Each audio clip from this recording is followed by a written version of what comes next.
Assalamualaikum warahmatullahi wabarakatuh. Perkenalkan, nama saya Ahmad Fauzi dari kelas manajemen 22A NPM 22411005. Mata kuliah manajemen sumber daya manusia.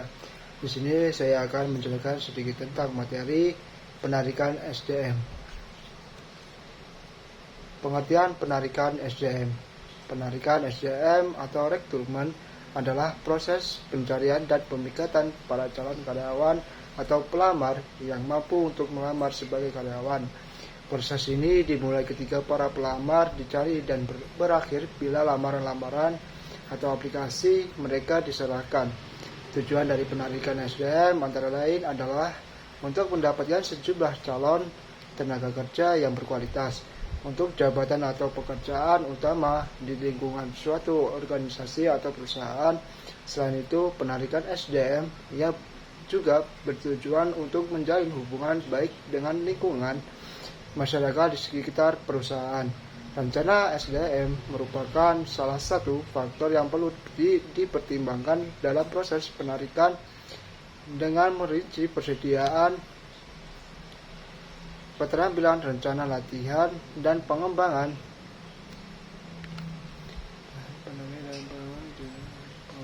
promosi, dan menguraikan mana pekerjaan yang akan diisi oleh internal perusahaan dan nama yang akan diisi melalui penarikan.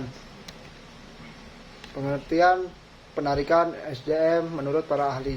Berdasarkan hasil pencarian pengertian penarikan SDM atau rekrutmen menurut para ahli adalah sebagai berikut.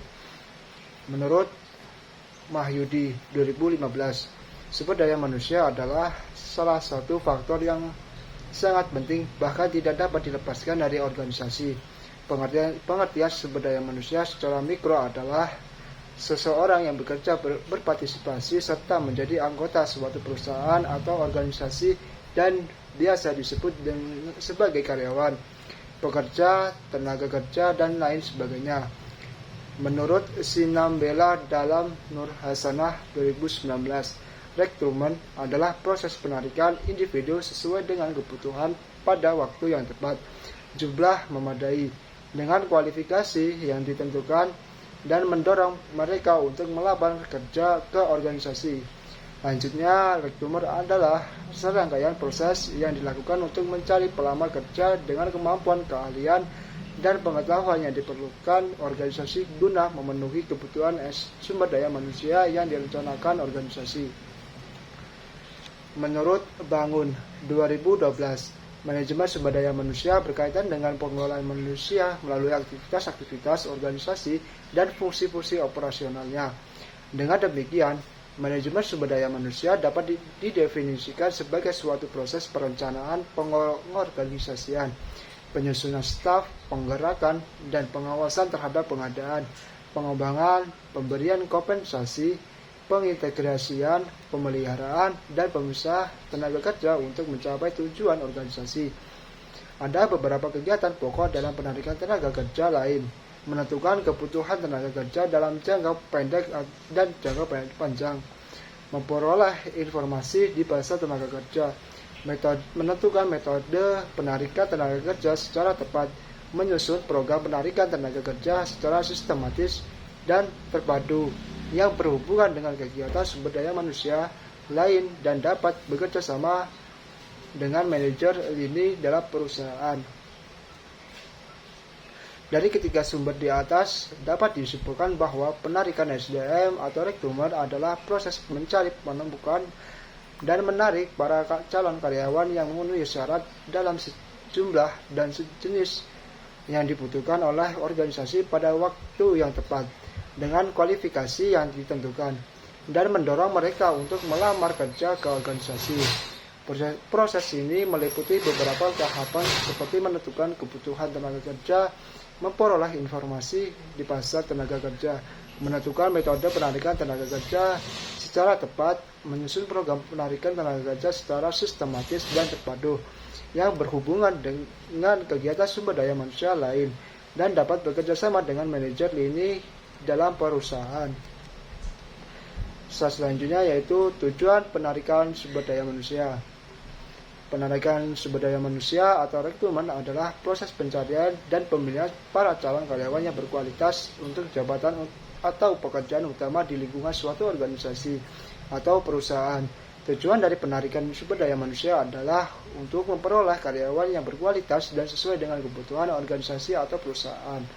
Beberapa tujuan penarikan sumber daya manusia antara lain: yang pertama, meningkatkan kualitas karyawan dan produktivitas organisasi atau perusahaan.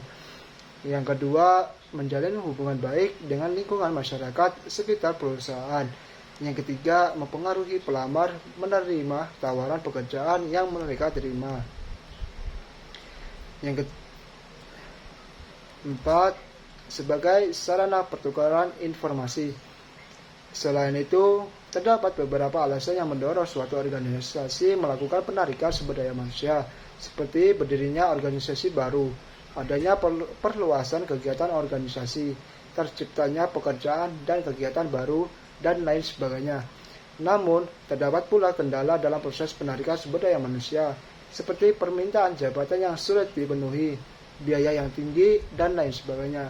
Oleh karena itu, Departemen Personalia perlu mempelajari permintaan jabatan dari informasi analisa jabatan dan komentar para manajer untuk memudahkan proses penarikan sumber daya manusia. Alasan-alasan penarikan manajemen sumber daya manusia. Penarikan sumber daya manusia atau rekrutmen adalah proses pencarian dan pembicaraan para calon karyawan atau pelamar yang mampu untuk melamar sebagai karyawan. Ada beberapa alasan yang mendorong suatu organisasi melakukan penarikan sumber daya manusia, yaitu: yang pertama, berdirinya organisasi baru. Yang kedua, adanya perluasan kegiatan organisasi. Yang ketiga, terciptanya pekerjaan dan kegiatan baru. Yang keempat, adanya pekerjaan pindah. Yang kelima, adanya kebutuhan akan keterampilan dan kemampuan baru. Yang keenam, adanya kebutuhan akan tenaga kerja yang lebih baik. Yang ketujuh, adanya kebutuhan akan tenaga kerja yang lebih berkualitas. Dalam melakukan penarikan sumber daya manusia, organisasi harus memperhatikan tujuan dan kebijakan yang telah ditetapkan, serta mempertimbangkan faktor-faktor seperti kondisi ekonomi, politik, sosial atau budaya, dan teknologi. Selanjutnya yaitu kendala-kendala penarikan sumber daya manusia. Berdasarkan hasil penelusuran, kendala-kendala penarikan sumber daya manusia mengacu pada tantangan atau kendala yang dihadapi suatu organisasi dalam merekrut pegawai baru. Beberapa tantangan umum meliputi kebijakan organisasi. Kebijakan organisasi seperti kebijakan promosi, struktur, gaji, dan uraian tugas, dan dapat membatasi kumpulan kandidat potensial. Persaingan dari organisasi lain untuk mendapatkan kandidat berkualitas yang sama dapat mempersulit menarik dan mempertahankan talenta terbaik. Biaya perekrutan termasuk periklanan, penyaringan, dan wawancara bisa jadi mahal dan mungkin tidak layak dilakukan oleh beberapa organisasi. Persyaratan pekerjaan. Persyaratan spesifik pekerjaan seperti keterampilan, pengalaman, dan pendidikan dapat membatasi jumlah kandidat potensial. Lokasi organisasi juga dapat menjadi suatu tantangan, terutama jika organisasi tersebut berada di daerah terpencil atau kurang diminati. Untuk mengatasi tantangan ini, organisasi perlu memiliki strategi rekrutmen yang jelas, mempertimbangkan kebutuhan spesifik organisasi dan persyaratan pekerjaan. Hal ini mungkin melibatkan pengembangan merek perusahaan yang kuat, penggunaan berbagai saluran rekrutmen, dan penawaran paket kompensasi dan tunjangan yang kompetitif. Selain itu, organisasi mungkin perlu fleksibel dalam persyaratan pekerjaan mereka dan mempertimbangkan untuk peluang pelatihan dan pengembangan untuk menarik dan mempertahankan talenta terbaik. Selanjutnya yaitu kebijaksanaan organisasional. Berbagai kebijaksanaan organisasional merupakan sumber batasan potensial. Kebijaksanaan ini berusaha untuk mencapai keseragaman manfaat hubungan masyarakat, ekonomis, dan sarana-sarana lain yang tidak berhubungan dengan penarikan. Di antara kebijaksanaan organisasional penting yang dapat mempengaruhi penarikan adalah yang pertama, kebijakan promosi. Kebijakan promosi dari dalam dimaksudkan untuk memberikan kepada karyawan yang ada saat ini kesempatan pertama untuk mengisi lowongan pekerjaan.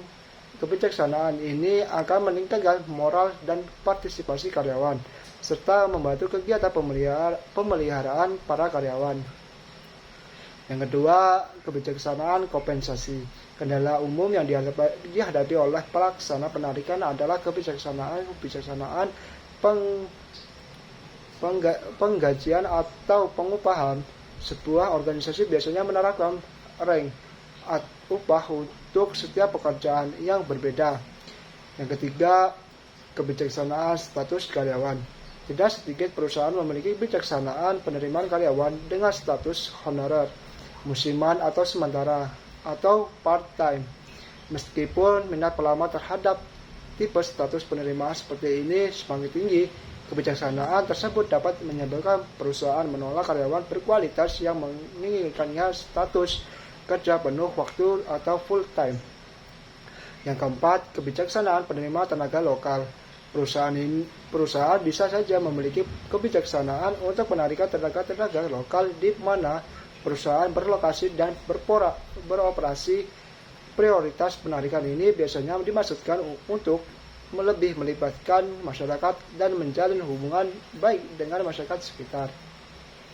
Slide selanjutnya yaitu kebiasaan pelaksanaan penarikan. Keberhasilan pelaksanaan penarikan di masa lalu akan membentuk kebiasaan-kebiasaan. Hal ini bisa menghilangkan keputusan yang memakan waktu, tetapi juga dapat meneruskan kesalahan-kesalahan atau menghindarkan alternatif yang lebih efektif. Dengan demikian, para pelaksana penarikan memerlukan umpan balik positif dan negatif agar mereka tidak hanya menggantungkan diri pada kebiasaan yang telah terbentuk. Saat terakhir yaitu kesimpulan. Berdasarkan hasil penelusuran, sulit untuk menemukan kesimpulan spesifik mengenai penarikan sumber daya manusia karena hasil penelusuran memberikan berbagai sumber dan perspektif mengenai topik tersebut. Namun dapat disimpulkan bahwa penarikan sumber daya manusia mengacu pada proses rekrutmen atau pencarian dan penarikan kandidat yang memenuhi syarat untuk suatu posisi pekerjaan di suatu organisasi. Proses rekrutmen adalah bagian penting dari manajemen sumber daya manusia dan melibatkan beberapa langkah termasuk perencanaan, pencarian sumber daya, penyaringan, dan pemilihan kandidat.